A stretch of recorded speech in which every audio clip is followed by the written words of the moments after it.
Hello everyone, welcome to how to solve this very nice radical equation.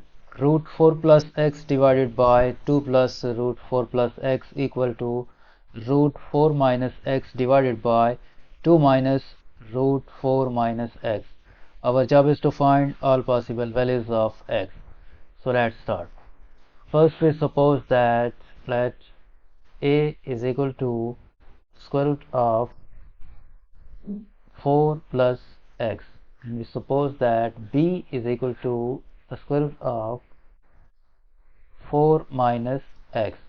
If we square both sides, this implies that a squared equal to 4 plus x, and if we square both sides of this equation, this implies that b squared equal to 4 minus x.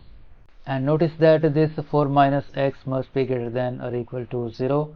So this b must be greater than or equal to 0. In the same way, this 4 plus x must be greater than or equal to 0. This a must be greater than or equal to 0. A and b both must be greater than or equal to 0.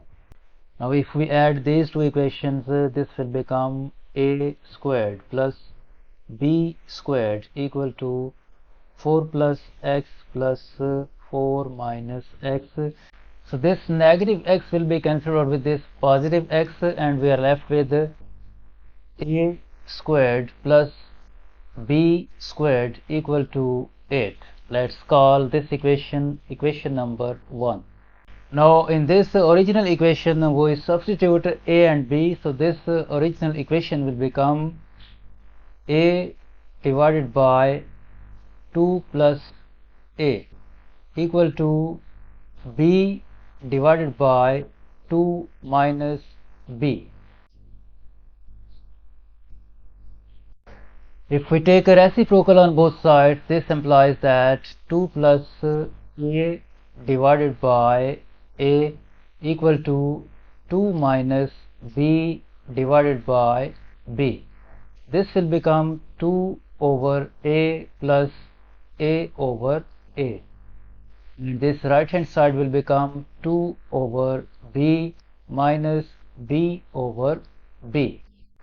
This b will be cancelled out here, left 1, and a will be cancelled out here, left 1. So this will become 2 over a plus 1 equal to 2 over b minus 1. Move this 2 over a to the right hand side and this negative 1 to the left hand side. This implies that 2 over b minus 2 over a equal to 1 plus 1. Take LCM of these b and a. The LCM is a times b. So ab divided by b is a times this 2a.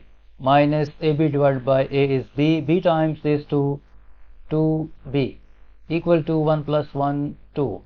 From these two terms we can factor out 2 in bracket left a minus b divided by a times b equal to 2. If we divide both sides by 2, this implies that a minus b over a times b is equal to 1. If we multiply both sides by ab, this implies that a minus b equal to a times b. Let's call this equation number 2, and we recall equation number 1. Equation 1 is a squared plus b squared equal to 8.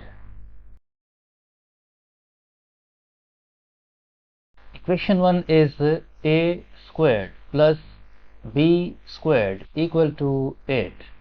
This a squared plus b squared can be written as a minus b whole squared plus 2ab equal to 8.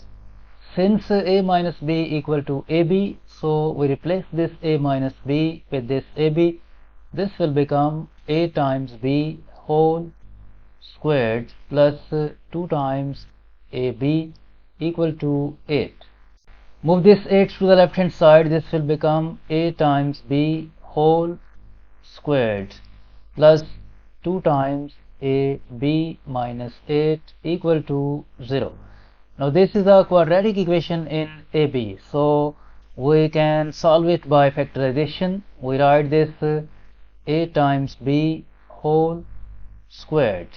Break this 2ab into two terms plus 4 times ab minus 2 times ab minus 8 equal to 0. From these two terms we can factor out ab. In bracket left ab plus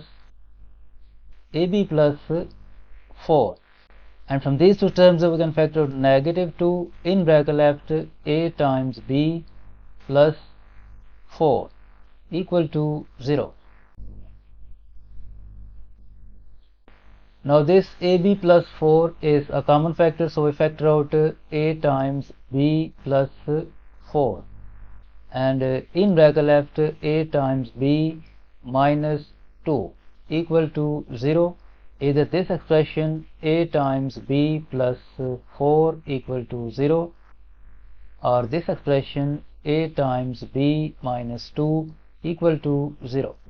From this equation we get the value of a times b equal to negative 4. From this equation we get the value of a times b equal to 2. As we proved earlier that both a and b are greater than or equal to 0, which implies that a times b must be greater than or equal to 0. Since this value negative 4 is less than 0, so this will be rejected and we accept only this value of ab 2. And we take a square of both sides of this equation.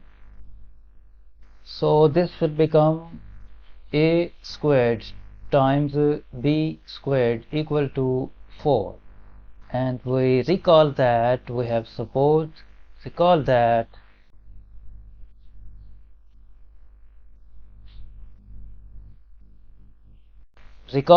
a squared equal to 4 plus x and b squared equal to 4 minus x.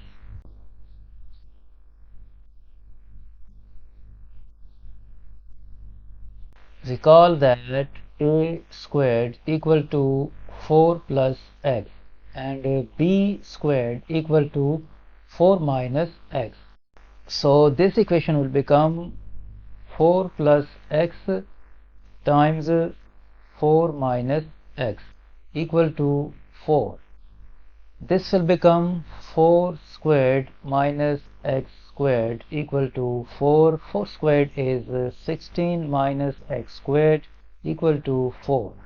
Move this 4 to the left hand side and this negative x squared to the right hand side.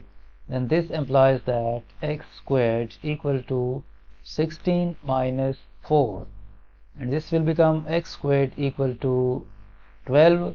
Take square root on both sides.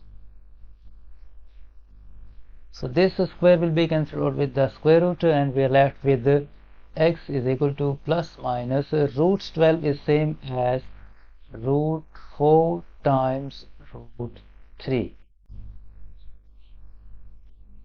Further simplify, this will become x is equal to plus minus 2 times root 3. Means that x is equal to 2 times root 3 and x is equal to negative 2 times root 3.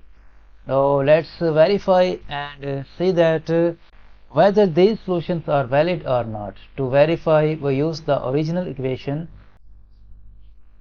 The original equation is this is the original equation. First we verify this value of x 2 times root 3. So this will become the square root of 4 plus 2 times root 3 divided by 2 plus the square root of 4 plus 2 times root 3. Is this equal to the square root of 4 minus 2 times root 3 divided by 2 minus the square root of 4 minus 2 times root 3. This 4 plus 2 times root 3, 4 plus 2 times root 3 is equal to, this 4 is same as 3 plus 1 plus 2 times root 3, and 3 can be written as root 3 squared, and 1 can be written as 1 squared. This 2 times root 3 times 1, so this can be written as root 3 plus 1 whole squared. Means that 4 plus 2 times root 3 is equal to root 3 plus 1 whole squared. In the same way, 4 minus 2 times root 3 will be equal to root 3 minus 1 whole squared. So this left hand side will become root 3 plus 1 divided by 2 plus root 3 plus 1. Is this equal to, this right hand side will become root 3 minus 1 divided by 2 minus root 3 plus 1. Now this left hand side will become root 3 plus 1 divided by 3 plus root 3. Is this equal to, this right hand side will become root 3 minus 1 divided by 3 minus root 3. Next, root 3 plus 1 divided by, this 3 is same as root 3 times root 3. So we factor out root 3 from these two terms. This will become root 3 as common factor, in bracket left root 3 plus 1. Is this equal to, in the same way we can rewrite this as root 3 minus 1 divided by, from this 3 we can factor out root 3, in bracket left root 3 minus 1, and this will be cancelled with this, here left 1. This will be cancelled with this, here left 1. It means that left hand side is 1 over root 3 and right hand side is also 1 over root 3. Can see that left hand side is equal to the right hand side, means that the first value of x is equal to 2 times root 3 is a valid solution. Now we verify the second value of x. The second value of x is negative 2 times root 3, and the original equation is, this is the original equation. When x is negative 2 times root 3, then this will become the square root of 4 minus 2 times root 3 divided by 2 plus the square root of 4 minus 2 times root 3. Is this equal to, this will become 4 plus 2 times root 3, and this is under square root divided by 2 minus square root of 4 plus 2 times root 3. Since 4 minus 2 times root 3, 4 minus 2 times root 3 is equal to root 3 minus 1 whole squared. This 4 plus 2 times root 3, 4 plus 2 times root 3 is equal to root 3 plus 1 whole squared. So this will become root 3 minus 1 divided by 2 plus root 3 minus 1. Is this equal to, this will become root 3 plus 1 divided by 2 minus root 3 minus 1. Further simplify, this will become root 3 minus 1 divided by 1 plus root 3. Is this equal to root 3 plus 1 divided by 1 minus root 3? You can see that the left hand side is not equal to the right hand side. It means that the second solution, the second value of x, negative 2 over 3 is not a valid solution. This will be rejected. So we have only one solution. X is equal to 2 times root 3.